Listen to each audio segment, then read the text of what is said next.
Muchas gracias por haber venido todos ustedes. Bienvenidos aquí a la Fundación NPC Global. Hoy iniciamos una serie de eventos que le hemos dado a llamar Diálogos NPC Global.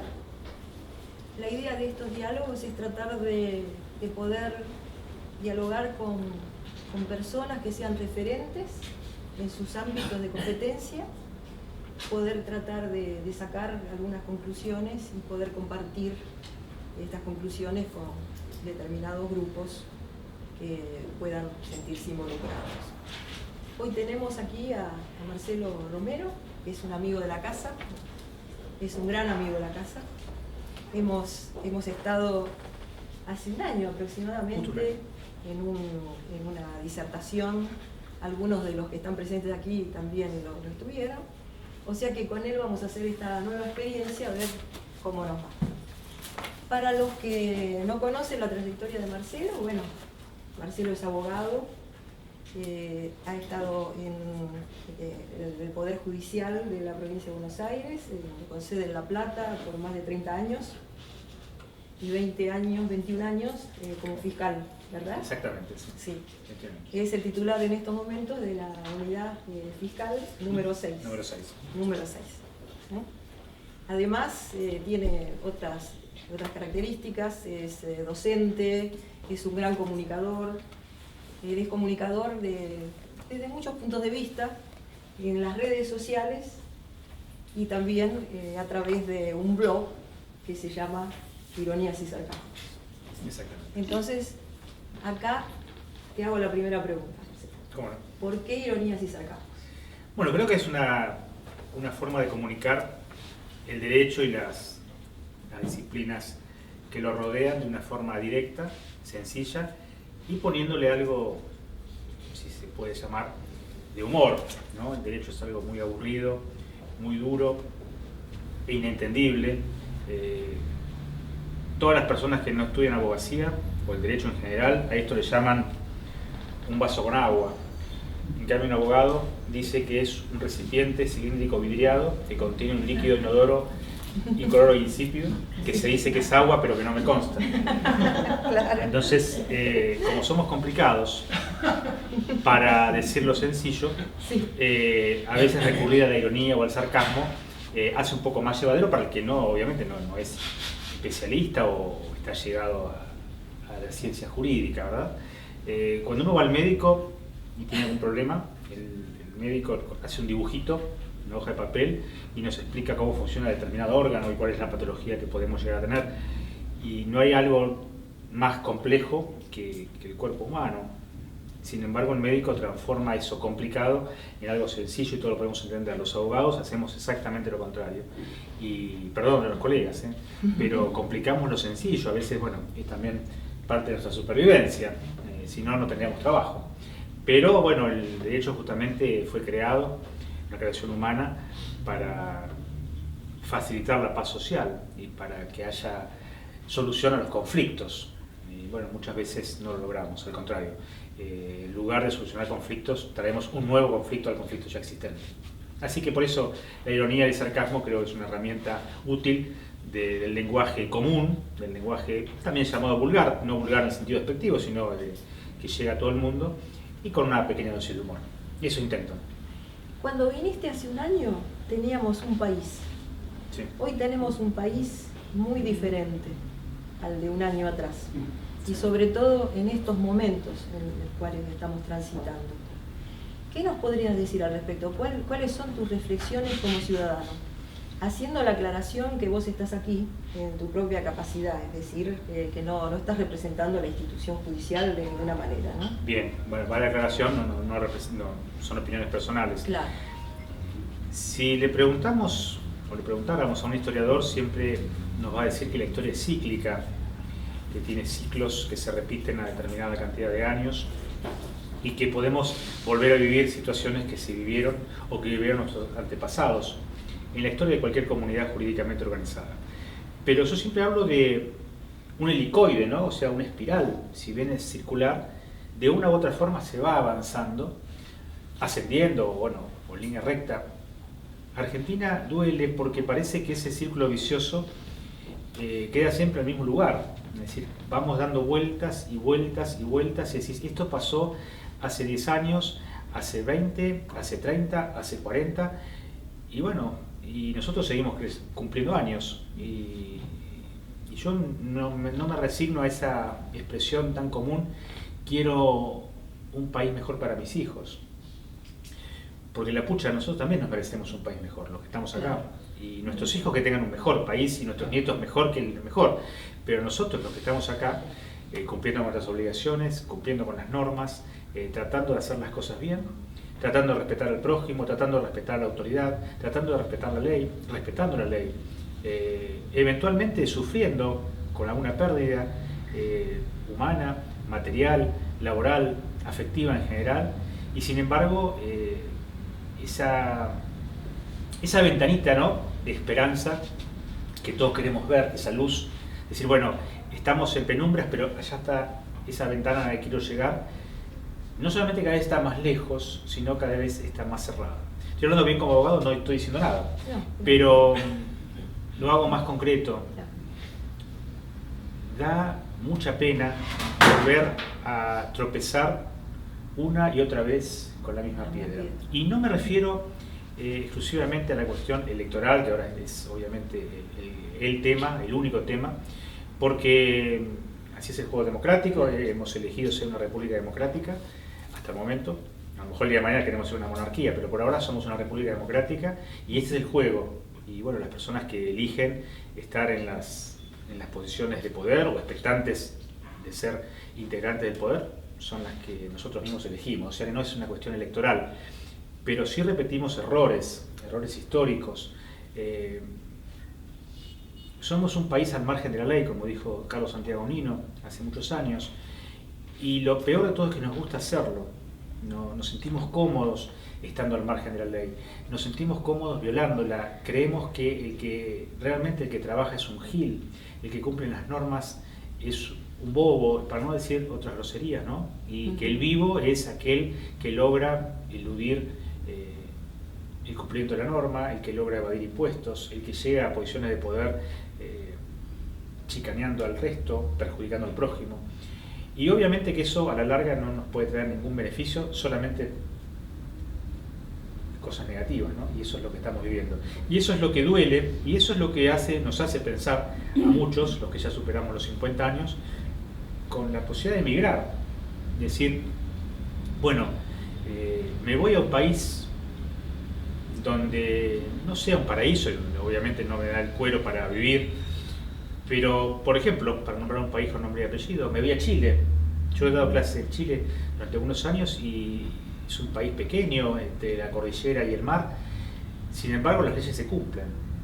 Algo tan básico, ¿no? Una comunidad jurídicamente organizada, es decir, que se cumplan las normas y que aquel que no las cumple obtiene una sanción y que las sanciones también se cumplen y que las personas tienen dos posibilidades: o cumplir las normas por propia convicción, porque así fueron formados en sus familias o en sus núcleos familiares, o si no, simplemente las cumplen porque tienen temor a la sanción que puede, estoy hablando de las normas penales, ¿no? Claro. Fundamentalmente, la sanción que puede sufrir si esa regla de conducta no es obedecida.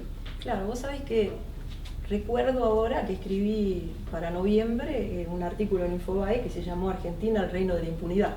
¿Te acordás? Sí, por supuesto. Bueno, justamente el tema de la impunidad yo creo que es un tema clave en todo esto. Porque cuando hay impunidad, lo que sucede, yo la impunidad la llamaría algo así como una especie de camino hacia el deterioro de la sociedad, de los valores sociales.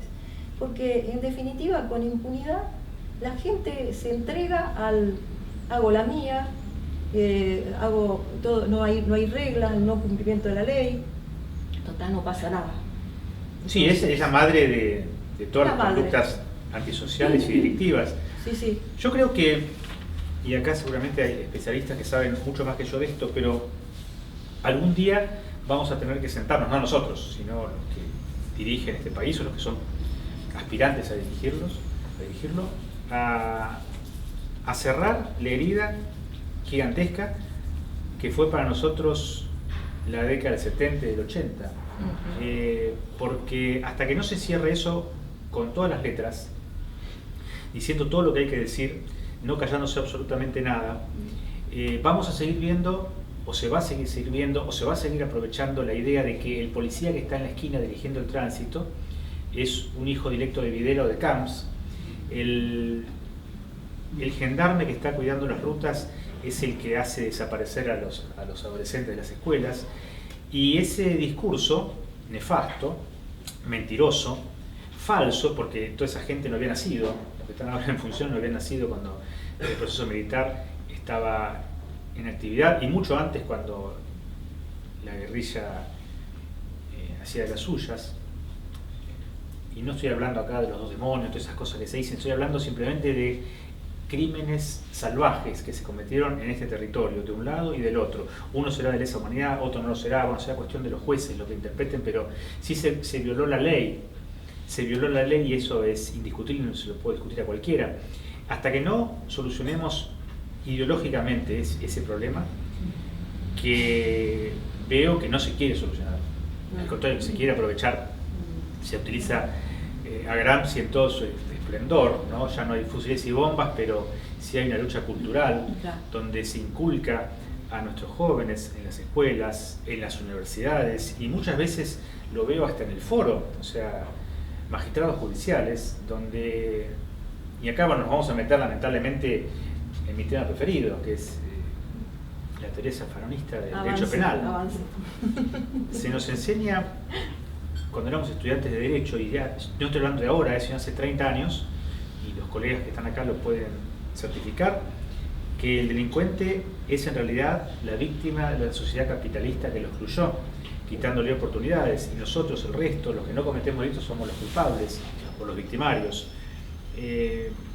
Se nos enseña, o se les enseña a los estudiantes de abogacía, que el Estado no está legitimado para imponer penas porque en realidad es un Estado policial. Se les enseña a los estudiantes de abogacía que el derecho penal es en realidad el límite al poder punitivo y que los jueces tienen que poner un límite a ese poder de policía que ejerce un ente que es el Estado y que elige selectivamente a las víctimas más vulnerables, y un montón de situaciones que, bueno, a los que les interese pueden leer el manifiesto abolicionista de Zaffaroni, que se llama En busca de las penas perdidas. Ahí está todo su plan de lucha, que fue puesto en marcha hace 30 años en las universidades públicas y en algunas privadas también, y hoy es un catecismo laico obligatorio que pervirtió el juicio crítico, no solamente del estudiante, porque en definitiva estimular el juicio crítico del estudiante es productivo, pero se le inculcó esta pseudo doctrina, porque ni siquiera es una doctrina, porque no tiene ni pies ni cabeza, y lo más grave es que perduró también en graduados y en magistrados judiciales. Entonces, no es de extrañar que hoy haya muchísimas sentencias alejadas del sentido común. Y esto se defiende como, y ahora parece que quiere volver, ¿no? El asunto se defiende como si fuera una verdad revelada, y en derecho no hay verdades reveladas. El derecho no es una religión, el derecho no es un dogma, se puede discutir todo se discute. Es más, no hay derechos absolutos, ni siquiera el derecho a la vida es absoluto, porque hay países donde hay pena de muerte y está legalmente aceptada la pena de muerte. En Argentina existe el aborto legal, que tenemos vigente en el Código Penal hasta hace muy poco tiempo, muy poco, antes de la reforma, mucho después de la reforma del 84, existía el Código de Justicia Militar, donde existía la pena de muerte por fusilamiento en épocas de guerra. Obviamente que no se aplicaba porque no había guerra, pero sí estaba vigente en las leyes. O sea que no hay derechos absolutos, todos son relativos, todo es susceptible de ser interpretado. Sin embargo, la doctrina abolicionista, recalco, abolicionista, no garantista. Ese es un punto, de aclarar una cosa y la otra, porque es lo mismo que decir la montaña y el mar. A ver, no tiene absolutamente nada que ver lo que es el garantismo, que es el cumplimiento de los postulados constitucionales, de las garantías constitucionales, a lo que toda persona que se digne de ser republicana debe respetar, mucho más un abogado y muchísimo más un magistrado que tiene que administrar justicia. Ser garantista es una redundancia. Es más, en la provincia de Buenos Aires se llama juez de garantías. al juez que nos controla. Es como decir un helado frío. Claro. Porque el juez es de garantía. Todos los jueces, todos los fueros y de todas las instancias, justamente controlan las garantías constitucionales. Por eso, en Argentina existe lo que se llama el control difuso de constitucionalidad. Cualquier juez de cualquier instancia, de cualquier fuero, de cualquier departamento, de cualquier provincia, puede decir: esta norma es contraria a la Constitución. Es repugnante, se utiliza esa terminología, decía Vidal Campos, a la Constitución provincial o nacional. O sea que ser garantistas es justamente el ABC de ser juez.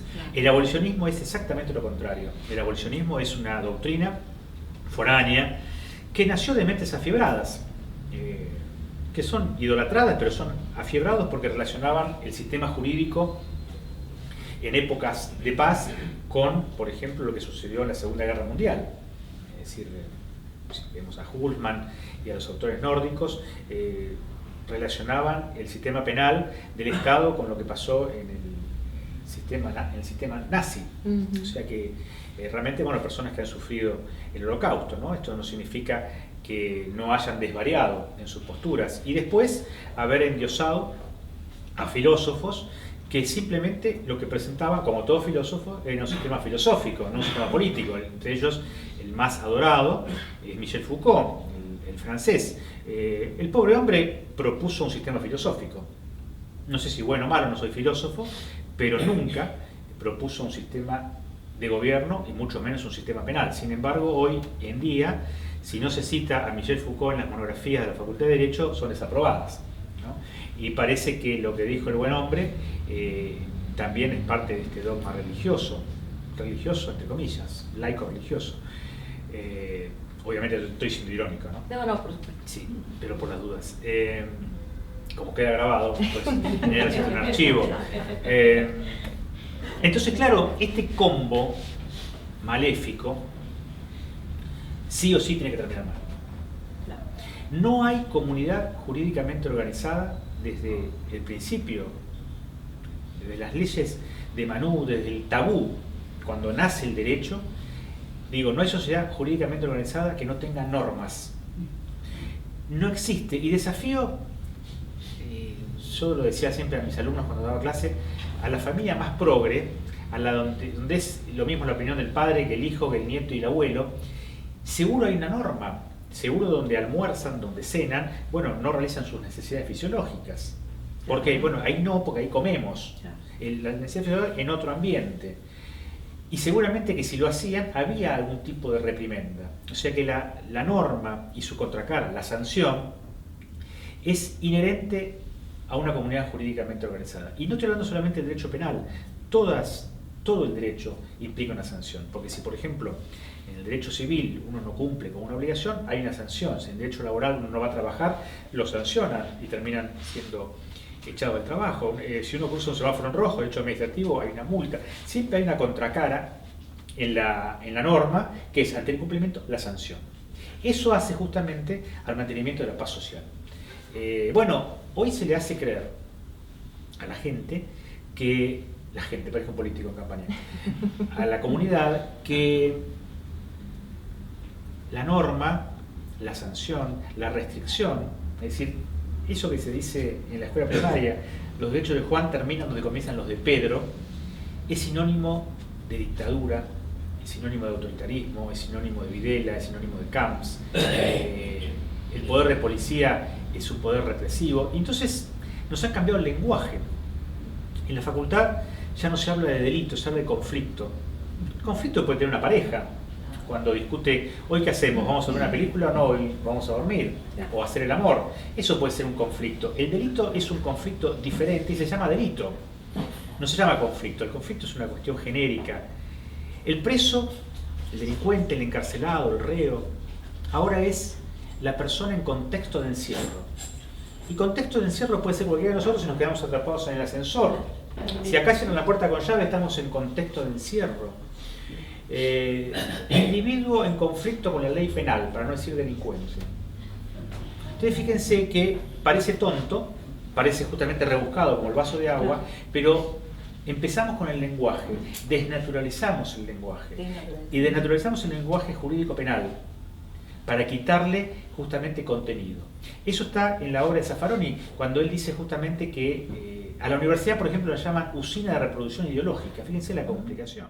No, lo que te iba a decir es que tampoco este modelo te sirve para resolver los problemas, sino es un modelo que crea problemas y que termina destruyendo la sociedad. Sí, constantemente. Y te voy a dar un dato. Yo sé que a vos el tema de las encuestas y sondeos de opinión no te gusta mucho, porque lo has manifestado muchas veces. Pero si nos retrotraemos al informe de la Universidad Católica Argentina, Cultura Democrática y Confianza Institucional, de la Argentina en el 2018, la institución a la cual menos confianza tiene la gente es la institución judicial. Solamente 7 personas de 100 confían en la justicia y en los jueces. Y bien ganado. Y bien ganada la mala fama la tenemos, ¿no? No estamos dando una respuesta adecuada a la comunidad que nos sostiene con sus impuestos, que paga nuestros sueldos, de forma indirecta, por supuesto, ¿no? Con su aporte a la renta general. No estamos dando respuesta y tampoco estamos dando explicaciones de por qué no estamos dando esa respuesta. Porque si aunque sea se le diera una explicación al justiciable de por qué, no le podemos decir que no tenemos herramientas, no le podemos decir que tenemos muchas causas, ni que no tenemos personal, ese tipo de excusas que a veces se escuchan en las mesas de entrada, sino que es un problema endémico porque ¿hay jueces corruptos? ¿Hay magistrados corruptos? Sí, los hay. No voy a hacer una defensa corporativa de algunos de mis colegas. Sí puedo decir, y esto lo digo con conocimiento, que la inmensa mayoría no lo somos. Obviamente que son noticias aquellos que sí lo son, y bueno, los hay, sí, lamentablemente, y hay casos emblemáticos de corrupción judicial. Pero la inmensa mayoría vivimos nuestros sueldos, que nos hace vivir dignamente, no nos hace millonarios, pero vivimos dignamente, no nos podemos quejar. El que quiere progresar puede hacerlo, presentarnos a examen, etcétera, etcétera. Pero para mí lo peor, sobre todo en el foro penal, ¿no? Que es lo que yo conozco, lo peor es este adoctrinamiento que hemos tenido en los últimos 30 años y que ha generado magistrados honestos, quiero destacar esto, que viven de su sueldo, pero que están convencidos. O sea, Zaffaroni y sus adláteres convencieron a una generación de abogados que, por acá tenemos una mezcolanza de ideologías, ¿no? Nuestro desprecio por Estados Unidos y nuestro amor por la izquierda, todas cosas que se nos muestran en la cabeza porque nos gusta de la izquierda la vagancia, y no hay vagos en los países de izquierda, no hay vagos. O nos gusta el desalineo, no sé si todos la gente de izquierda sea como Che Guevara, no tuve el disgusto de conocerlo, pero parece que... Fíjate lo que es Corea del Norte. Claro, yo veo, Corea por del Norte ejemplo... es izquierda sí, también, en teoría. Sí, o en China, no me imagino un vago en China, no me imagino un Aragán en China, o en Rusia, no me imagino al señor Grabois en Corea del Norte discutiéndole a Kim Jong-un. No me lo imagino. Pero bueno, tenemos esa ideología muy argentina, bueno, el Faro de la Libertad, Cuba y demás. Entonces, claro, Zaffaroni no estuvo solo en esto, ¿no? No estuvo solo. Hay todo un grupo de personajes con una gran carga de resentimiento, muchos de los cuales están en la justicia, en las cátedras universitarias, han sido colonizadas las cátedras universitarias, donde se le ha inculcado al magistrado que en realidad es un Robin Hood de la injusticia y que tiene que ponerle freno al Estado policial. Claro, entonces es lógico, tiene lógica, dentro de esta perversión de la ideología, que haya magistrados que fallen honestamente, quiero destacarlo una vez más, por tercera vez, honestamente, con esta ensalada que tienen en la cabeza. Pero si esos magistrados que fallan honestamente, después sueltan a un delincuente, porque fallando honestamente, y después este delincuente reincide, con esos tantos que sueltan violadores, por ejemplo, y van a reincidir, si son honestos, verdaderamente, ¿no hacen un mea culpa de haber hecho ese paso? No, porque la culpa no es de ellos que nos libera, la culpa es del Estado opresor que no les dio oportunidades. Pero eso es recurrente, porque Claro. no sé si lo sueltan Sí. y vuelven a delinquir. Claro, te dicen que la cárcel no es solución. Te dicen que el Estado no tiene legitimidad para imponer penas porque lo excluyó. Y yo siempre le decía a mis alumnos, fue una batalla, me retiré joven siendo profesor, voluntariamente. Me decía a los alumnos, yo daba clase los viernes, de 16 a 20. Todos los viernes, a los mismos alumnos, porque era semestral, le tenía que explicar que ser fiscal, trabajar con la policía, con las fuerzas de seguridad, no era equivalente a ser facho, que era el rótulo, ¿no? Y después hablamos de la palabra facho, si querés. Sí. Entonces, el magistrado que libera una y otra vez le adjudica la culpa al Estado como un ente leviatán, Claro. algo incorpóreo, Algo abstracto. abstracto, sí. Completamente abstracto, y que él no se puede hacer responsable de la falta de oportunidades que tuvo ese joven, por lo general, para delinquir.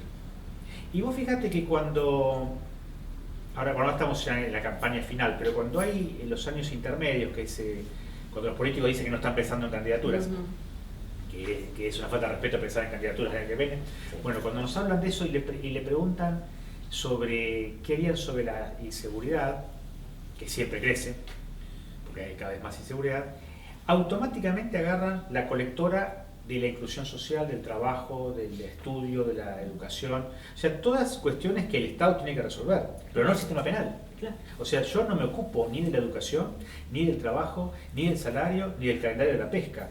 Si no, no sería un fiscal, sería un rey. O sea, sería un monarca que dispongo los planes de estudio, los planes de trabajo, los planes sociales y la pesca de la merluza. Claro.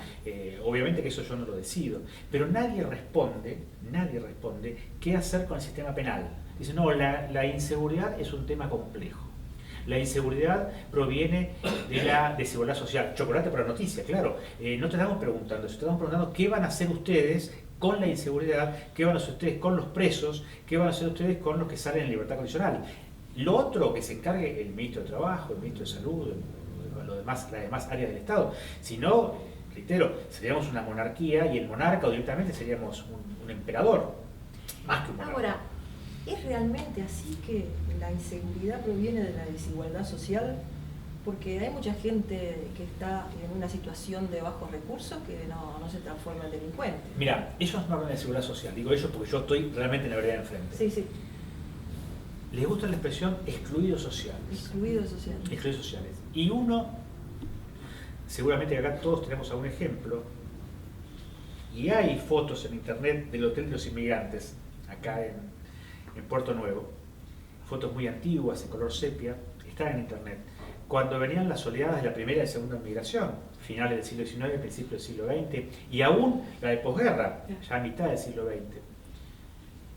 Y esa gente que vino, que son nuestros abuelos, bisabuelos y tatarabuelos, esos no eran excluidos del sistema, eran excluidos del sistema solar, porque eran expulsados de sus tierras por la barbarie, por la guerra, por la hambruna, por las pestes. Eran gente que a lo mejor sí tenían derecho a renegarse contra el sistema y contra los ricos, y llegaban a un país patricio, terrateniente, donde había una desigualdad social tremenda, y sin embargo no se dedicaban a robar. Se dedicaron a trabajar, a formar sus familias, a deslomarse, y aún muchos de ellos siendo analfabetos, a transmitirnos valores. Entonces la exclusión social es mentira. Es mentira. Es mentira. No es que ni siquiera es importante. Es mentira. Es mentira. Ahora, que eso sea un caldo de cultivo para que ingrese la droga, para que haya violencia doméstica, para que cualquier chanta venga y nos venda Roma por toma, sí, eso es verdad, eso es cierto. Pero la persona que comete delito, cuando no está consumida por las sustancias psicoactivas, elige ser delincuente. Claro. Elige ser delincuente. Y acá comienza, y si bien nos metemos en el tema de la seguridad, sé que hay especialistas. Sí, sí. Es desconocer la psicología básica del delincuente, y no por esto soy lombrosiano, hablo de la persona que elige o fue empujada a delinquir. Pensar que colocando camaritas en la ciudad o policías en las esquinas se van a intimidar, porque ahí ya empezamos mal. El delincuente no se intimida frente a la fuerza policial o frente al sistema penal o al aparato represivo, como se dice ahora, porque para eso es delincuente. Lo desafía. Me pones la cámara, te voy a robar igual, me pongo una máscara. Le da como adrenalina. Claro, me pones un gendarme, lo voy a enfrentar igual. Me pones 5 policías, voy a robar allá. Claro. Porque si no serían laburantes, claro, estarían acá con nosotros. Claro. O sea, es desconocer lo básico. Pero claro, como votamos año por medio, algo que algún día también va a tener que revisarse, porque es un país que vive en campaña, hacer campañas de prevención es, comillas, mostrar más policías en las calles. Hasta hace poco, y sí que acá hay especialistas, tomándonos por tontos, gobernantes y aspirantes a hacerlos, dijeron, hay que volver al vigilante de la esquina. Ah, sí, sí. El vigilante de la esquina, o sea, el afiche de la película El pibe de Chaplin, el vidriero, y está el policía atrás, ese era el vigilante de la esquina que estaba con el machete. Imaginemos un policía ahora en Fuerte Apache, en la esquina, el vigilante de la esquina, que conoce a todo el barrio. Y claro, la gente compra porque dice, ah, claro, sí, bueno, yo me acuerdo cuando era chico estaba el vigilante de la esquina y nuestra vieja nos decía, si no tomás la sopa lo llamo a Pascual. Y hay que poner a Robocop, pues. La cámara de seguridad, con toda la tecnología y demás, no hace prevención, sirve después para la investigación. Porque si no hay que llamar a Superman. Cuando la cámara está tomando y está cometiendo un delito, tiene que aparecer un superhéroe de la nada e evitar el delito, o sea que no evita el delito. O sea, sirve después como investigación, sí, sirve, claro que sirve. Por supuesto, sirve y mucho, pero no hace prevención. ¿Qué es lo que no se hace en la República Argentina? Y la inteligencia criminal. Es decir, no tenemos... Y estoy hablando de criminalidad improvisada, la organizada hablamos después. La criminalidad improvisada, el motochorro, el carterista, el que entra a robar a un negocio, que tiene una logística mínima, una moto, un auto, un par de celulares y nada más, uno de casa de campana, o sea, delincuencia improvisada. Ahí no sirve ni el vigilante de la esquina, ni la cámara, ni la gendarmería, ni nada por el estilo. Hay que haber inteligencia criminal donde dice, bueno, acá tenemos determinados muchachos que viven en determinado barrio que se dedican a robar a tal hora los kioscos o los comercios, o que son regenteados por un mayor, en el caso de los menores, o alguien que les alquile las motos, o alguien que les alquile las armas. Y esto lo saben los vecinos. Uno va a cualquier barrio y el vecino se dice, acá hay un tipo que maneja una banda de pibitos y que está entroncado con la policía. O sea, el propio vecino hace inteligencia. ¿Qué pasa? ¿No tenemos profesionales? Sí, hay profesionales de sobra y muy buenos, pero la inteligencia en la República Argentina se ha la inteligencia como disciplina se ha bastardeado y se convirtió en espionaje político, en espionaje de peluquería, es decir, saber con quién se acuesta el contrincante, saber cuál es el trapito sucio que tiene para mostrarlo, el famoso carpetazo, en el momento indicado, y para eso utilizamos recursos humanos, que para eso lo formamos previamente en la Escuela Nacional de Inteligencia, después le damos un trabajo en la AFI u otro tipo de agencias de inteligencia y los bastardeamos en su profesión para usarlos de espías en una tarea abyecta, ¿verdad? Y después tampoco los podés encauzar, porque una vez que entran a esa tarea abyecta, ¿cómo haces para que ya los pervertiste a ellos mismos, ¿cierto? Ese es el problema. Déjame que te vuelva un momentito antes de seguir hablando de seguridad al tema judicial. Sí. Porque vos en tu perfil de Twitter, el Twitter que tenemos, decís dos cosas, que sos antiabolicionista, que ya lo has explicado sobradamente, y que sos punitivista. Punitivista, claro. Punitivista, como tantas palabras aquí en nuestra sociedad, parece ser como una palabra de mal marketing, ¿no? medio maldita, porque cuando uno dice punitivista parece que viene alguien a castigarte o cosa por el estilo. Lo mismo que cuando la confusión entre autoridad y autoritarismo. Pensamos que la autoridad, que es lo que de alguna manera regula las relaciones sociales, es autoritarismo. Entonces por eso la sociedad cruje cuando escucha esas cosas y se desespera. ¿Qué es ser exactamente punitivista? Es muy fácil. Punir viene de penar. Sí. Penar de derecho penal. Es aplicar penas. Aplicar penas cuando corresponde, por supuesto. Claro. No es sancionar por sancionar, sino luego del debido proceso. Cuando una persona comete un delito debe ser castigado, debe ser sancionado. Yo soy de la idea que la pena debe ser una retribución. La pena es un castigo. La pena es una retribución a un disvalor, que es el delito. O sea, la pena no es un chas en la cola. No es una advertencia, decir, hoy te vas a dormir sin comer el postre. La pena es un disvalor. Es algo que la persona no consiente, obviamente, que está contra su voluntad y le restringe sus principales derechos. Por supuesto, acá no hay pena de muerte, ni nunca jamás la habrá, y está bien que sea así, no estoy a favor de la pena de muerte, pero sí estoy a favor de la pena de prisión. Hasta que alguien me diga, mirá, hay algo mucho mejor a la pena de prisión, que es esto. Que yo me sentaría con un abolicionista a charlar.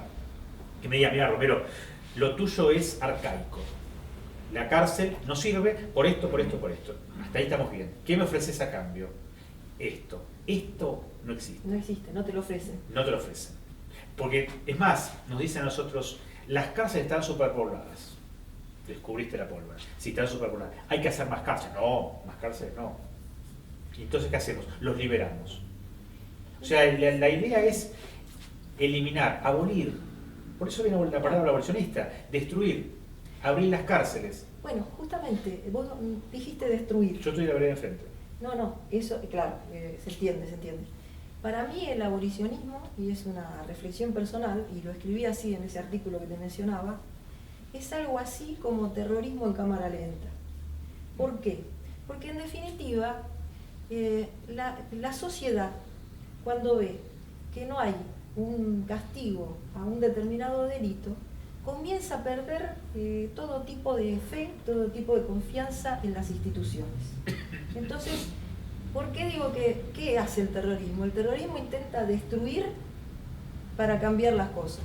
Para cambiar las cosas no siempre para bien, ¿no? Por supuesto. En la locura de un terrorista está que sí, destruye para cambiar las cosas hacia algún lugar. Y bueno, el abolicionismo es lo mismo. Porque y vos lo confirmás, porque si te están diciendo que no tienen algo para reemplazar eso, algo para mejor, en definitiva, están destruyendo algo, es como que en definitiva lo que tiende a disolver el tejido social, esto. Y la verdad, nosotros estamos sumergidos en esta cuestión. Ahora, mi pregunta es la siguiente. Las cárceles, por ejemplo.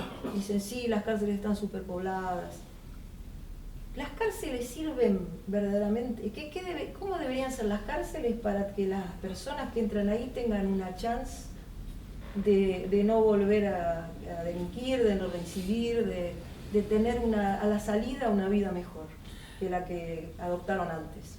Dos cuestiones. No pueden ser lo que son actualmente. O sea, no pueden ser los depósitos humanos que son hoy en día, no pueden ser esas mazmorras donde no hay un atisbo de dignidad. Tampoco tiene que ser un hotel 5 estrellas, ni un spa.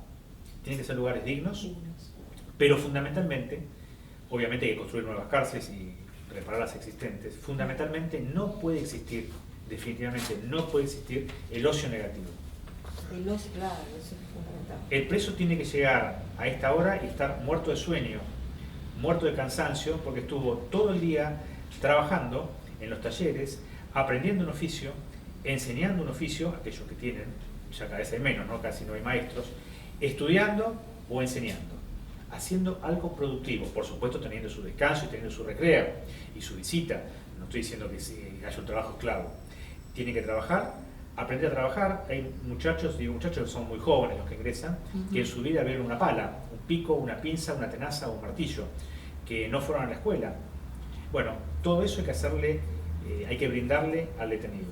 Ahora, va a terminar siendo una decisión personal. Hay detenidos que no quieren tener una oportunidad, sino estar esperando para salir para volver a cometer sus tropelías. Y eso es una elección. Pero bueno, el Estado sí debe darle la oportunidad de decir, salgo de acá y aprendí un oficio. Salgo de acá y terminé la escuela primaria. Salgo de acá y tengo la oportunidad de seguir estudiando lo que empecé a estudiar en prisión. Y eso no se hace porque hasta hace poco se dijo que el Estado no podía obligar, lo dijeron sentencias judiciales, no podía obligar al detenido a trabajar contra su voluntad. Entonces yo le contesté a magistrados que charlamos en forma informal, digo, pero ¿cómo si el Estado puede restringirle su derecho más importante después del de la vida y la salud, que es la libertad, y se la restringe legalmente? ¿Cómo no va a poder restringirle el derecho a la vagancia? Claro, ese es el derecho máximo que le Claro, el derecho al ocio, que lo tenemos nosotros, ¿eh? Si uno acá quiere ser linchera, puede hacerlo, puede elegir no trabajar, puede elegir vivir en la calle, sí puede hacerlo. El preso no tiene ese derecho, no tiene derecho a tener ocio negativo. ¿Por qué no tiene ese derecho? ¿Porque queremos castigarlo al doble? No, porque el ocio negativo lo va a hacer tratar de violar al compañero para sublimar su sexualidad, tratar de fabricar armas caseras para pelearse y lograr liderazgo, tratar de herir a un guardia o tratar de escaparse. O sea, todas cosas negativas. Negativo, claro. Nada positivo. El preso de noche tiene que dormir, cansado, después de un día como cualquier ciudadano en la calle, en libertad, que llega a su casa para descansar y dormir después de un día de ardua tarea. Así sea tarea intelectual. Claro. Porque si la persona quiere estudiar, tiene derecho a estudiar, por supuesto, pero a la noche tiene que dormir. Ahora, esto es muy sencillo desde la teoría. ¿Hay corrupción en los servicios penitenciarios? Sí la hay. Sí la hay. ¿Se ingresa droga a los penales? Sí se ingresa. ¿Se ingresan elementos prohibidos? Sí se ingresa. ¿Se fabrican armas caseras? Sí. Todo eso sucede. Hay muchísimo para solucionar. Pero claro, inaugurar cárceles es políticamente incorrecto. Nadie quiere una foto, nadie, me refiero a políticos, ¿no? Claro. Inaugurando cárceles. Porque todo, y acá vuelvo a las malditas encuestas de opinión, los sondeos de imagen y a los estudios de redes sociales. Claro. Nadie quiere la foto cortando cintas en un presidio porque de la vereda enfrente van a decir, ellos inauguran cárceles, nosotros escuelas y hospitales. Entonces ya viene algún gurú de estos que hay ahora y le dice, no, cárcel no vayas, vos tenés que inaugurar un hospital. Pero ya lo inauguramos, no importa, inaugurarlo de vuelta. El mismo. El mismo. Entonces, claro, las cárceles están hechas un desastre. Claro. Pero evidentemente si se hacen caminos, si se hacen puentes, si se hacen escuelas, se hacen hospitales, también hay que hacer cárceles. Y hay que hacer más cárceles. Y sí, no es agradable hacer cárceles. Como tampoco es agradable hacer hospitales. Lo ideal sería que tuviésemos todos salud. Sin embargo, hay cada vez más enfermos porque cada vez más población. No hay que ser un experto de las Naciones Unidas para darse cuenta que sí creció la población. Yo me acuerdo cuando fue el Mundial 78, los más grandes se van a acordar, decían 25 millones de argentinos, juguemos el Mundial, ahora hay 40. O sea que somos unos cuantos millones más. Bueno, hay que hacer más escuelas, más hospitales y más cárceles. ¿Y prácticamente están las mismas cárceles que en aquel entonces? ¿O menos, porque algunas fueron destruidas, no. porque se cayeron a pedazos. Por ejemplo, la cárcel de Olmos hay que tirarla abajo, no tiene solución. No tiene solución. Estructuralmente hay que dinamitarla y hacer otra. Pero obviamente que no se puede hacer, ahí tenemos 3.000 internos. 3.000 internos. Y ya fue clausurada, no clausurada, sino prohibida el ingreso de nuevos internos por un juez de ejecución de la plata. No puede entrar un solo interno más. Porque tienen que turnarse para dormir. ¿Y esos internos dónde los ponen? ¿En las comisarías? Van en comisarías, van cambiando, porque permanentemente hay salidas, ¿no? Claro, de los internos. Claro. Pues claro, fíjense cómo es la trampa política. Muchas veces se agravan las penas del Código Penal, de acuerdo a los vaivenes, ¿no? Ese sistema pendular que tenemos en épocas donde hay conmoción pública por delitos graves. Hablamos de aumentar las penas, restringir las excarcelaciones, debe ser la norma más modificada de la historia argentina. Pero lo que se modifica permanentemente y nadie se entera son las leyes de ejecución. Las leyes de ejecución que nadie se entera que existen. No, ni siquiera sabemos. No, El ciudadano común hay no sabe. un código de ejecución penal que se modifica permanentemente, donde se le da al juez la posibilidad, hay un montón, pero ya uno pierde la cuenta, hay que anotar en papel todas las posibilidades de libertades anticipadas que hay para los internos. Ahora, ¿qué pasa? Para que se disponga una libertad anticipada, el magistrado que lo resuelve tiene que atender, estudiar, analizar y fundamentalmente respetar los informes técnicos criminológicos. Claro. Porque el juez es abogado, no es psiquiatra, Claro. no es psicólogo, no es trabajador social, ni tampoco es penitenciario, o sea, no está con el preso. Claro. Sin embargo, como el juez se cree que es Dios, muchas veces dice, no me interesa. No es vinculante. Claro que no es vinculante, porque si fuera vinculante sería una sentencia. Claro. No es vinculante, sí, no es vinculante. Es un consejo, es una sugerencia, es un dictamen, no es un dictamen profesional. Cuando uno va al médico y me dice, te tenés que operar, no estoy obligado. No estás obligado, pero por el fin médico. Sí, no es vinculante, el juez no está obligado a hacer lo que dice el psiquiatra, pero si el psiquiatra dice, esta persona es peligrosa para sí y para terceros, tiene serias posibilidades de volver a delinquir, y yo soy abogado y leo eso, a lo sumo puedo decir, este dictamen no me convence, no lo entiendo, voy a llamarlo al médico para que me lo explique, me sigue sin convencer, voy a pedir otro. Claro, cruzar la información. Claro, digo, bueno, voy a llamar a un psiquiatra de otra dependencia, no me convence el servicio, voy a llamar a alguien de la pericial o de otra fuerza de seguridad o particular, lo que sea, pero no quedarme Dios y porque estudié abogacía, que sabemos de todo, suplir al dictamen de los forenses. Y esto es lo que pasa. Porque el abolicionismo no solamente nos hizo creer que el sistema penal no sirve, sino que los jueces, los fiscales, los magistrados en general, somos los encargados de ponerle el freno al poder de policía del Estado. Claro. O sea, somos los Robin Hood del sistema. Robin Hood del sistema. Claro, porque como el Estado es un Estado de policía, un Estado policial, y encima deslegitimado, y utilizando mucha terminología que ustedes van a ver en ese libro, sí. Como está deslegitimado, el legitimado soy yo, el juez, Claro. el que está por sobre encima de todo. Cuando ustedes van a los juicios, a las salas de juicio, hay un escaloncito que se llama estrado. Eso no es porque estamos por sobre encima de la gente, pero muchos jueces se creen que sí, es para que el pueblo pueda ver lo que está pasando en el altar laico, ¿no? Que es el Estado judicial. Para eso es el escalón. Muchas veces los magistrados salen del estrado, no usamos toga, pero suponiendo que se dejaran la toga imaginaria y siguen caminando 10 centímetros por sobre encima de la gente. Y bueno, ese es uno de nuestros males. Y fíjate justamente que estos estudios de la UCA indican justamente lo contrario, que las demás instituciones tienen, en general todas las instituciones en Argentina tienen un muy bajo nivel de credibilidad. Pero ya te lo comenté, la más baja quizás es el Poder Judicial. O sea que las otras instituciones que tienen mayor nivel de credibilidad. Ahora, ¿cómo se compara este nivel de credibilidad con la credibilidad de las instituciones en otros países? Bueno, yo me tomé la molestia de hacer un estudio y en realidad si nosotros estamos en un 10-15% de credibilidad, o sea que 15 ciudadanos, o sea, que creen esa institución sobre 100, en otros lugares son 80 los valores, 90, 70.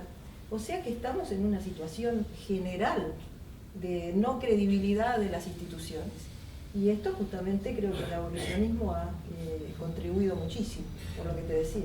En el aspecto penal, o sea, el fuero penal, desconozco otros fueros, ¿no? Sí. El fuero penal creo que es la principal causa. Es la principal causa. Mucho más que la corrupción. Porque, insisto, hay jueces honestos que son abolicionistas. Un juez abolicionista, yo lo repito siempre, es tan absurdo como un sacerdote ateo. Claro. No puede haber un sacerdote de cualquier religión ateo. No puede haber un juez abolicionista, un juez que no crea en la ley que juró defender y que juró ejecutar. Claro. Porque que se dedica a otra cosa. No digo que no haya abogados abolicionistas, sé que los haya, bueno, que existan, discutimos, que estén en la defensa, que estén en los organismos de derechos humanos, que estén en otro lado, pero que no estén en la justicia. Claro. En la justicia el que jura ser juez, ser fiscal, y no nombra otros magistrados, el defensor es defensor. Sí. El juez y el fiscal aplican la ley penal. Claro. A lo sumo pueden decir, no, esta norma es inconstitucional, repugna a la Carta Magna, repugna a nuestro texto constitucional, pero no aplicarlo, porque el Estado no está legitimado para imponer penas, porque eso es un disparate. Es más, ese hombre está perjurando, ese hombre o esa mujer está perjurando, está faltando su juramento. Y no tiene que estar ahí. No tiene que estar ahí. O sea, es tan básico, es tan elemental y me causa tanto rechazo y tanta rebeldía. Todavía me quedan unos resabios de rebeldía juvenil, que no lo soy, pero me indigna que haya magistrados que digo, pero ¿por qué no vas a ejercer la profesión? ¿Por qué no vas a destruir el sistema penal del otro lado? Pero no, están ahí agarrados a sus cargos, ¿no? Y creyéndose que son los iluminados. Es más, y hay altos magistrados, estoy hablando de tribunales de casación. Bueno, el máximo gurú fue juez de la corte y ahora es un juez internacional. O sea, es un hombre que está en el máximo tribunal de justicia continental. Claro. O sea, no estamos nada bien. No solamente el Estado argentino que lo propuso, sino la Organización de Estados Americanos que le dio acuerdo. No sé cómo es el procedimiento para darle acuerdo, pero alguien dijo, pese a que hubo oposiciones e impugnaciones, no se tuvieron en cuenta. Y bueno, y está ahí. Está ahí con su toga roja y negra, pero a su vez hace política partidaria acá. O sea, es algo disparatado. Es muy ambiguo todo. Yo creo que a esta altura del avance de la ciencia, hablar de edades cronológicas sigue siendo arbitrario: 16, 14, 15, 13 y medio, 16 y medio. Porque hoy en día, por ejemplo, la imputabilidad comienza a los 16 años. Pero un chico o una chica de 15 años, 11 meses y 29 días es inimputable si cometió el delito hoy. Si lo comete mañana, cuando cumple los 16, es imputable. Entonces realmente es arbitrario. Teniendo en cuenta el avance de la psiquiatría, teniendo en cuenta el avance de la psiquiatría infantil, con los estudios complementarios de neurología y demás, yo creo que debe ser un sistema, tiene que haber por supuesto un límite, pero tiene que haber un sistema mixto donde los médicos, fundamentalmente los médicos, forenses, psiquiatras, especialistas en infanto-juvenil, neurólogos y demás, puedan establecer si el jovencito o la jovencita comprendió o no la criminalidad del acto. Claro. Es decir, tiene que haber un límite, sí, porque allí son objetivas, tiene que haber un límite, pero tiene que haber una prueba en contrario. Es decir, un chico de 13 años con un desarrollo mental y psicológico avanzado, tranquilamente pudo haber comprendido o no la criminalidad del acto. Creo que a eso tenemos que apuntar y no a decir a partir de hoy son 14 años, porque va a seguir siendo arbitrario. Claro. Y si son 15 o 14 y medio, porque es una hora, un minuto, un instante. Hoy es inimputable, mañana no. Claro, eso es absurdo. Es absurdo. Sobre todo teniendo en cuenta que tenemos herramientas para decir si comprendió o no comprendió. Claro. Obviamente con personal altamente calificado, el Poder Judicial, con prueba al contrario, un sistema mixto. Volviendo un poco al tema de las fuerzas de seguridad y la seguridad en sí. Por lo que vos decís me queda claro que habría muchas cosas para mejorar, obviamente. Sí. Uno de los temas más complicados sería la ausencia de inteligencia criminal adecuada como para poder prevenir el delito, ¿no? Es la única forma de prevención. Sí. Prevenir es adelantarse al accionar delincuencial. Sí. O sea, eso lo hace solamente la inteligencia criminal. Es exclusivamente del Poder Ejecutivo, no es del Judicial. No es del Judicial. Cuando actúa el Poder Judicial es porque la prevención fracasó. O sea, es la vacuna. Claro. La vacuna fracasa, viene el antibiótico. Nosotros no hacemos prevención, no hacemos inteligencia. Muchas veces hay magistrados que le dan a la policía, realice tareas de inteligencia. No, la policía no hace tareas de inteligencia, si está a la orden de un fiscal. Ya está haciendo tareas de investigación, porque el delito se cometió. La inteligencia es del Ejecutivo, es previa. Claro. Es previa. Se están juntando en tal casa.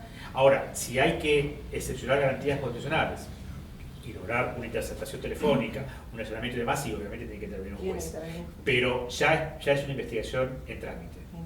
Ya no es inteligencia, ya es investigación. ¿Lo puede hacer el propio organismo? Sí, el organismo puede hacer tareas de investigación complementarias. Pero la inteligencia es decir, lo vemos en los programas de televisión, por dónde entran los cargamentos de droga. Bueno, por dónde está el contrabando, cuáles son las redes de trata. No hay que ser tampoco del FBI, de la Stasi, para hacer un poco de historia. Y hay muchísima gente muy capacitada, muy bien formada y con vocación, podés tener mucha vocación para eso, muchísima vocación, porque no es una tarea sencilla, es una tarea peligrosa, muchas veces requiere en los agentes de campo infiltración, estar ahí. Puedo contar una anécdota muy pequeña. Dale, sí, cómo no. Tengo amigos de inteligencia y bueno, un agente se infiltró en un grupo de estibadores del puerto, donde se habían producido 2 homicidios y bueno, muy oscuros, cada uno no se sabía bien qué pasaba. La persona se infiltró y claro, el patrón lo vio con el bolsito, imitaba el lenguaje, pero se le acercó un día y dijo: a ver, pibe, mostrame las manos. Y entonces le mostró las manos. Y yo tenía mano de estibador al lado. Entonces lo llevó de hombro y le dijo: Vigi, rajá, porque apareces flotando en el río en 5 minutos. ¿Me entendiste? Sí, señor. Bueno, o sea, peligrosísimo. Le dieron la oportunidad de vivir, pero se estaba metiendo, o sea, como en la película, literal, y contado por él. Lo descubrieron, obviamente. Claro. Se equivocó con elegir el departamento que lo mandó a una persona con manos delicadas. Claro, tenía que haber mandado otro tipo de dedos. Pero bueno, es un trabajo peligroso. Sí, esto, tomándolo con respeto, ¿no? Por supuesto, a semejante tarea que hacen muchas personas. Pero los utilizan para hacer espionaje de peluquería, para no ser sexista, porque es peligroso, de peluquería, de caballeros o de señoras. De barbería o de café que es más masculino, si no, así que soy sexista. Ese espionaje de barrio bastardea al hombre y a la mujer de inteligencia, que se formó, que estudió, que analizó sistemas de otros países, que a lo mejor se formó en el extranjero, que a lo mejor recibió a docentes de otros países para espiar a ver con quién se acuesta el candidato a concejal de la sección en la que estoy compitiendo. O sea, una cosa vergonzante, y encima tenerlos como si fueran los esclavos, ¿no? Claro. Con esos famosos carpetazos. Claro. Y claro, y ese bastardeo, lo que vos dijiste al principio, cuesta mucho revertir después. Claro, claro. Y fíjate que la inteligencia argentina tiene dos deudas gigantescas, que son los dos atentados más grandes que sufrimos a eso en la historia, ¿no? Sí, a eso es una deuda que va a pasar mucho tiempo en que se pueda resarcir. O sea, te voy un poco introduciendo en este tema. Acá desde la Fundación nosotros nos dedicamos a temas internacionales y mucho a lo que son las amenazas transnacionales. Este panorama que vos estás planteando, de alguna manera nos hace vulnerables, muy vulnerables ante amenazas transnacionales. Nosotros tenemos un eslogan que lo usamos mucho, yo para que también vos pongas en contexto respecto de cómo es el sistema internacional en cuanto a estos asuntos. Nosotros con la red de líderes tenemos un eslogan que es: ningún país de América Latina debería ser ni por acción ni por omisión funcional a que ocurra un atentado. Sobre todo nos dedicamos a los temas de atentados con armas de destrucción masiva, pero en ningún lugar del mundo. Nuestros países, así como están las cosas, con la impunidad, con la falta de inteligencia adecuada, estamos muy vulnerables a esa situación. Digo vulnerables porque en definitiva no es solamente que nos ocurran los atentados a nosotros, sino también que podamos ser usados como países de triangulación para que ocurran en otros lados.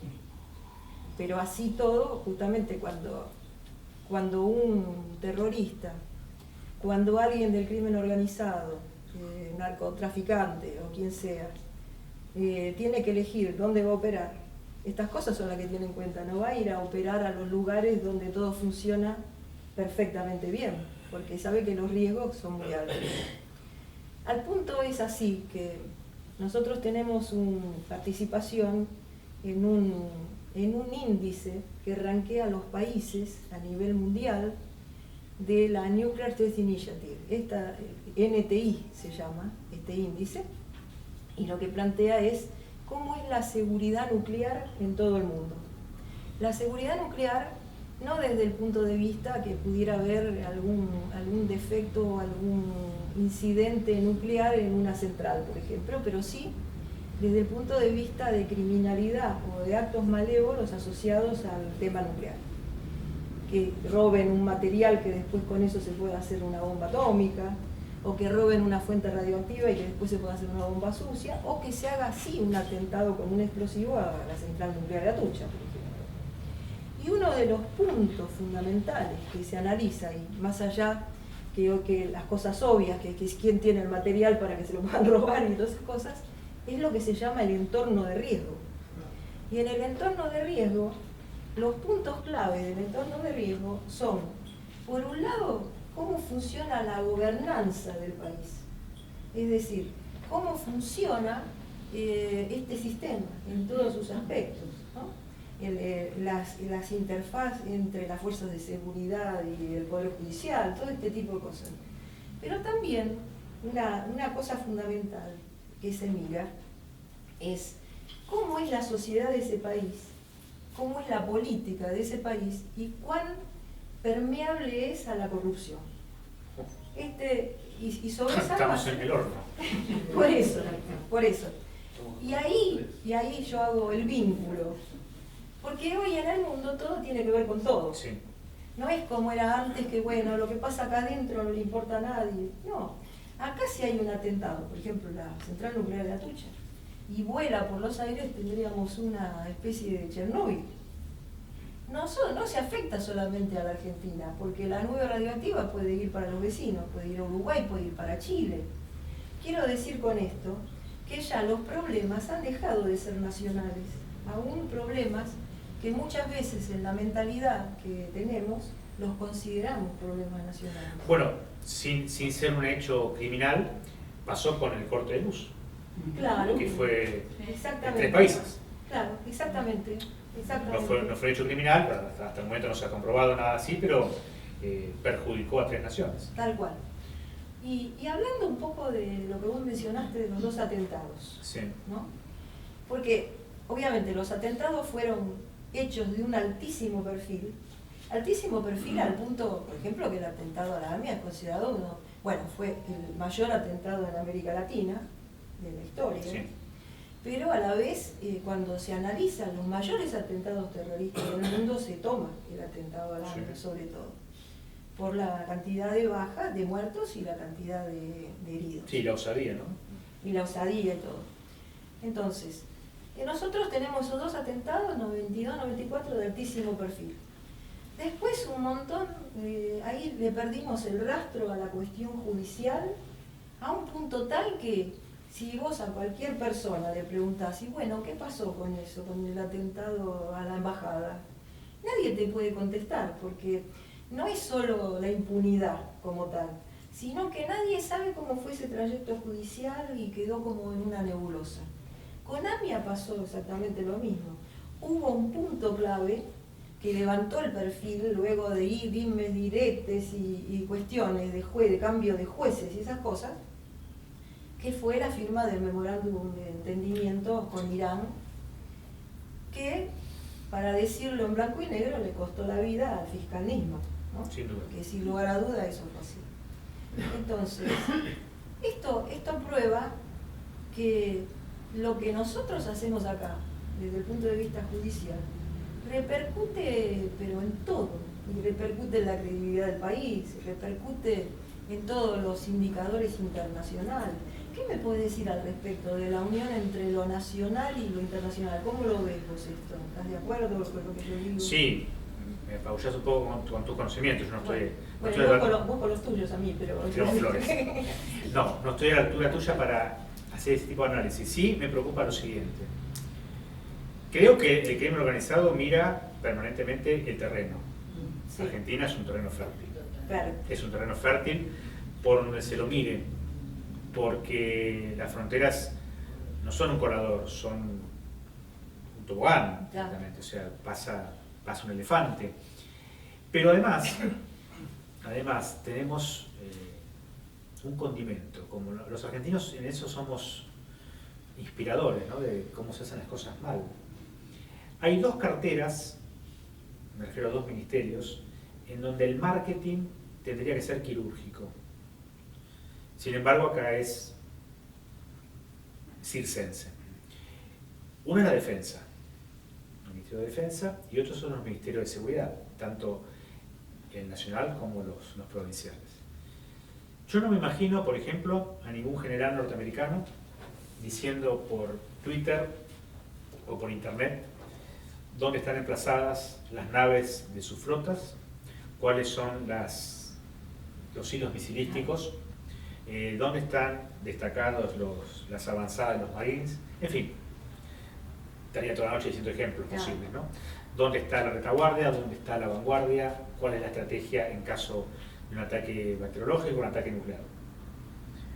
Tampoco lo hacen los generales argentinos porque no tenemos nada de eso, o sea que no hay mucho para hacer propaganda. Ahora, los ministerios de seguridad provinciales, voy a dejar aparte el Ministerio de Seguridad Nacional, después le dedico un párrafo a la ministra Bullrich, hacen permanentemente las campañas diciendo ¿dónde están los policías?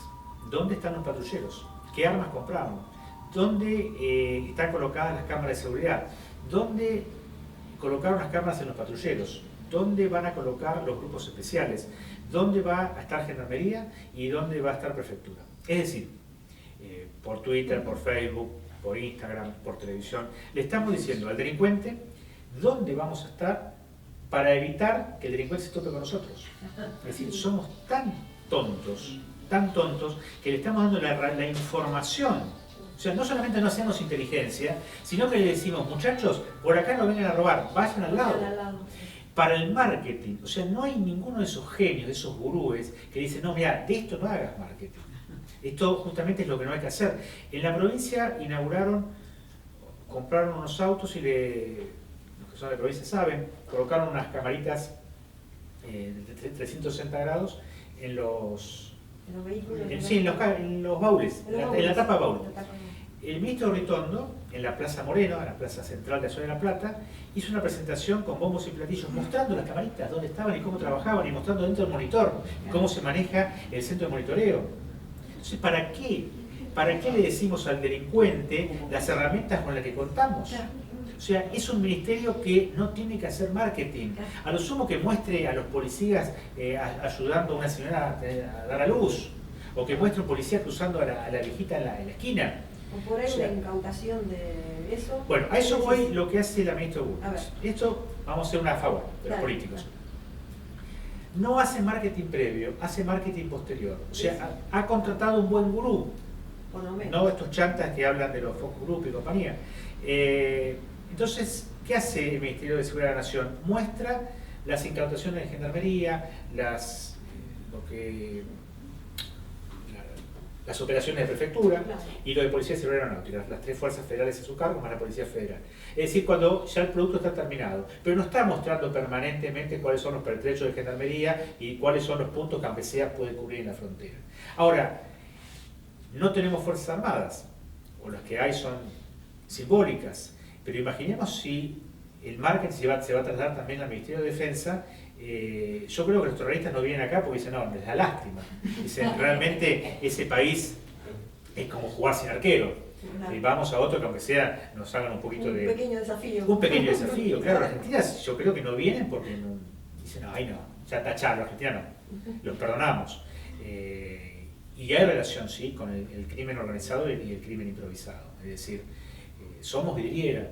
O sea, ni siquiera hay una campaña de concientización para que la gente no dé información sensible permanentemente en las redes sociales. Claro, eso es. O sea, lo tenemos que hacer a pulmón, algunos magistrados, algunos especialistas en redes sociales y demás, para decirle al vecino, mire, no coloque que está usted de vacaciones en San Bernardo con toda la familia, incluyendo el perro, porque está informando al escuchante que está su casa vacía. O no muestre a su hija adolescente en malla cuando usted no está en la casa porque saben que hay un violador dando vueltas. Claro. O explíquenle a las criaturas que no pueden chatear con desconocidos, etcétera, etcétera, etcétera. O sea, lo elemental. Ahí no está el marketing. ¿Qué sé yo? Habría tanto por hacer, pero también sin mayor cantidad de dinero. O sea, no es que necesitamos unas partidas multimillonarias para esto, es sentido común. Es sentido común. Yo creo que la estamos sacando re barata con el crimen organizado, no así con el narcotráfico, la estamos sacando pagando muy cara, porque ya no es un país de tránsito, como algunos se atrevieron a decir, ya no se puede tomar a broma el tema de la adicción. Bueno, muchos colegas festejan el fallo Arriola, que fue el que despenalizó la tenencia para consumo. Perfecto. Ahora, claro, no se puede sancionar el consumo. Hasta ahí estamos bien. Ahora, ¿cómo hace la persona para conseguir su sustancia? ¿Dónde la compra? ¿Quién se la receta? Porque claro, acá es todo eslogan. Entonces, a alguien se le ocurrió decir que el aceite de cannabis cura todo, absolutamente todo. Y hay que despenalizarlo y se tiene que vender en el almacén de Don Pepito. No, pero pará, ¿y qué laboratorio lo va a fabricar? ¿Y quién lo va a controlar? ¿Y quién lo va a recetar? Y nada de eso está pensado. O sea, es todo el eslogan. La inmediatez. Sí. El tweet, la imagen, la encuesta de opinión. Yo digo A, vos decís Z, viene el gurú, nos dice no, anda allá. O sea, improvisamos. Borrar el tweet ese, te dice el gurú, borre inmediatamente. Borre inmediatamente el tweet. Yo me burlo de esa, no de la encuesta de la UCA, que son encuestas serias. Yo me burlo de la encuesta del farsante. Me hace acordar, los más grandes se van a acordar, ¿se acuerdan en la década del 60 cuando surgieron todos los grupos de rock post-Beatles? Sí. Y al poco tiempo ya tantas mujeres y drogas estaban destruidas, entonces iban a todos esos chantas de túnica que los hacían meditación trascendental, qué sé yo, que se llenaban de plata, todos mentirosos, todo que era como Adianchi. Y ahora no tienen túnica, pero son iguales. Entonces, claro, uno dice y ya lo están midiendo, y le cobran $100.000. ¿Por qué? Porque en Mirta Legrand hablaste con la boca llena, a ver cómo impacta en el electorado, y le llevan y la gente estudia eso. Y eso no puede ser la administración de un país, eso no puede ser la construcción de una política. Yo no discuto las nuevas tecnologías, pero no se puede manejar el mundo con el Twitter. O sea, eso es mentira. Obama no manejó Estados Unidos con el Twitter. Y acá le hicieron creer a nuestros gobernantes que el mundo se maneja con el Twitter, y con el Facebook, y con el PowerPoint, y los nuevos que hay ahora. El Instagram. No se maneja un país, no se maneja un ministerio, no se maneja la justicia. Yo fui a la última reunión de fiscales que hizo el Procurador General de la provincia, y apareció un muchachito jovencito, muy jovencito, apenas ingresado a la universidad, y nos dijo que el futuro de la justicia era la omnicanalidad. Yo, ¿cómo nos habló este chico? Omnicanalidad. Y entonces trajo todo eso. ¿Cómo se llama el PowerPoint que es interactivo? No se llama PowerPoint. Ese. Que se maneja con la... Entonces nos apareció, yo no sabía lo que era la omnicanalidad, me averigüé. Se usan los productos, por ejemplo, cuando uno compra el agua King, acá tiene la cuenta de Instagram, de Twitter, de Facebook, el sobrecito, toda la forma de comunicación que tiene el cliente directamente con la empresa, y el teléfono. Entonces, claro, el cliente se puede decir qué rica que es el agua, qué fea que es el agua, me gusta la botella, no me gusta la botella, etcétera, etcétera. Omnicanalidad. Verso, pero bueno, omnicanalidad. No le quiero sacar trabajo a nadie. Entonces, este jovencito dijo que el futuro de la justicia era la omnicanalidad. Esto sí que no lo entiendo. Entonces digo, ¿qué tiene que ver si nosotros no vendemos nada? Ofrecemos un servicio. Claro, era que a partir de, en breve, la gente me va a mandar un tuit, yo no voy a estar, gracias a Dios no voy a estar jubilado, me va a mandar un tuit como una denuncia, que hasta ahí te la acepto, porque hoy nos tiran un papel por abajo de la puerta del despacho y puede ser una denuncia anónima y uno inicia una investigación. Uno recibe un tuit, fiscal en tal lugar está para tal cosa, y uno puede iniciar una investigación. Hasta ahí lo acepto, digo, bueno, me adapto, manejo el tuit o el de Instagram. No termina ahí. ¿Cómo es? Le contesto y resuelvo por Twitter. Entonces la justicia es la omnicanalidad. Resuelvo por Twitter, meto preso a alguien por Twitter, por ¿Eso Facebook. ocurre en algún lugar del mundo? ¿O No, es lo que se plantean ellos? No, es un chanta. Claro. Chanta. Claro. Pero claro, hay gente que compra. Compra eso. Compra, entonces ve, modernidad. se queda maravillado. Maravillado. Y atrás hay un vivo que lo vende. Claro. Porque siempre hay vivos, siempre. A ver, antes se vendían buzones, acá se vendía el obelisco, se vendía el tranvía.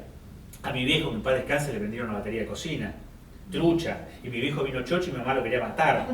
No sé, las porquerías que compró no servía para nada. Antes se vendían alfombras. Claro, siempre hay. Charlatanes de feria existieron desde la época de los fariseos, siempre van a existir. Y ahora venden estas porquerías. Pero bueno, el tema es ser más inteligente. Decir, no, te agradezco mucho, dejalo, cualquier cosa te llamo, como decían antes con el currículum. No comprar todo lo que sea. Claro. Porque si no, estamos dando en un ciclo vicioso y volvemos al principio. No helicoidal, sino dando vueltas en un ciclo vicioso, y siempre lo mismo, y siempre lo mismo. Pero eso no sería grave.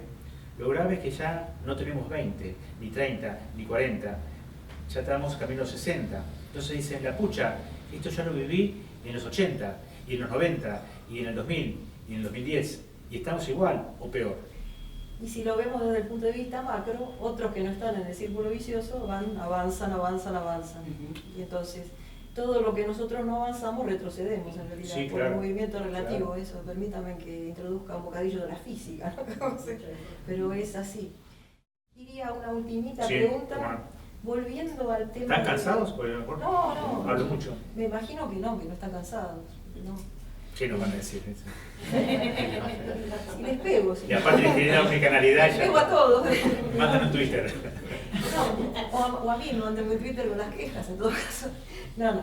Te quería volver un momentito al asunto AMIA, ¿no? El memorándum de entendimiento y toda esta cuestión, que pretendía, o sea, ya sabemos, garantizar la impunidad.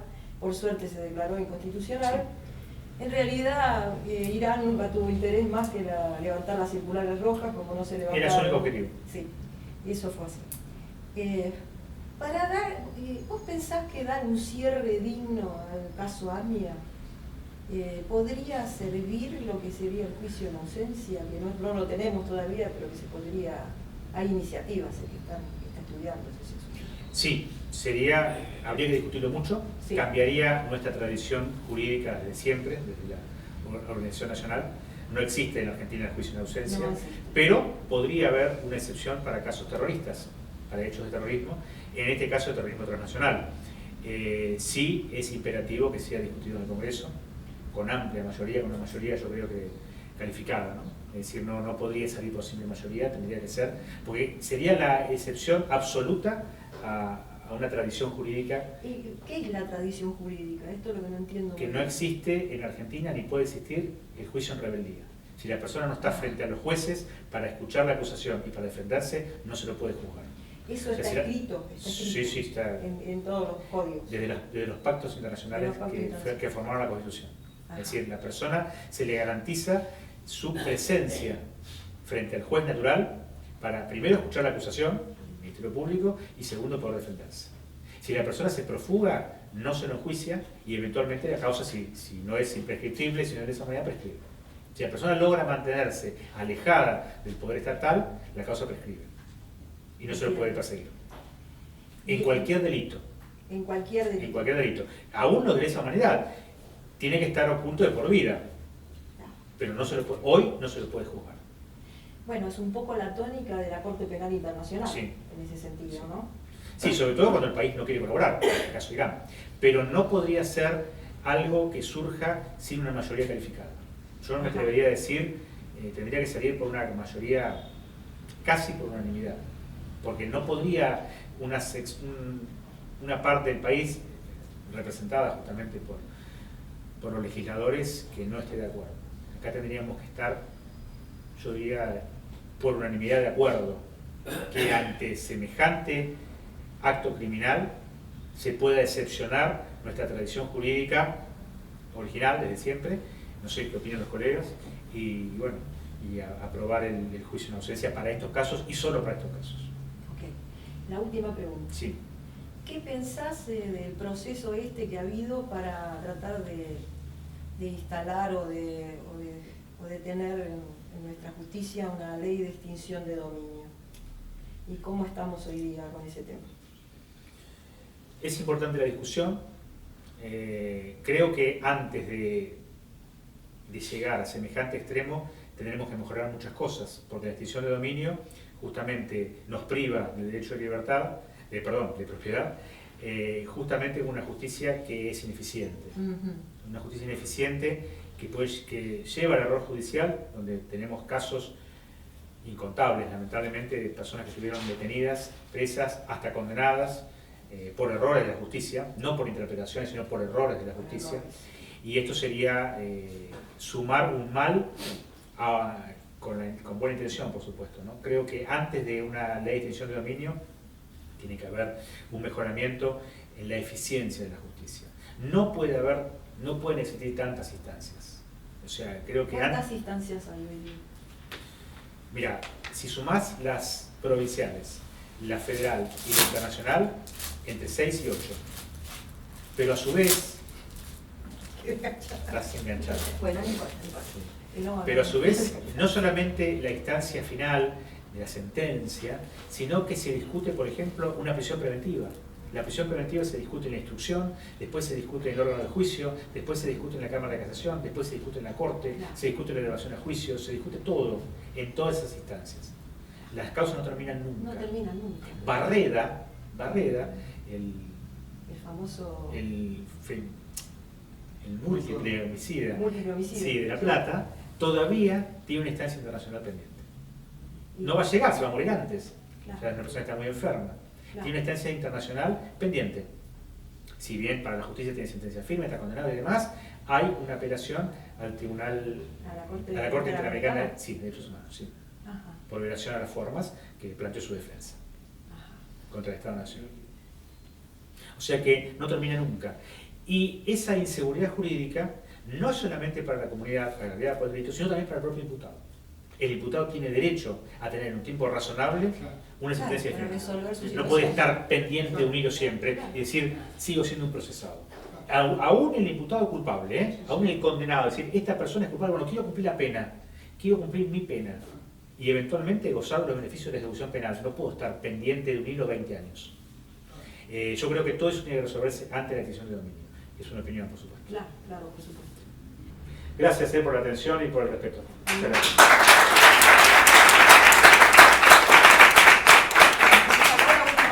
Que tenía que decir yo eso. Esto es así, es el... Sos así. Gracias por haber venido, Marcelo. Gracias.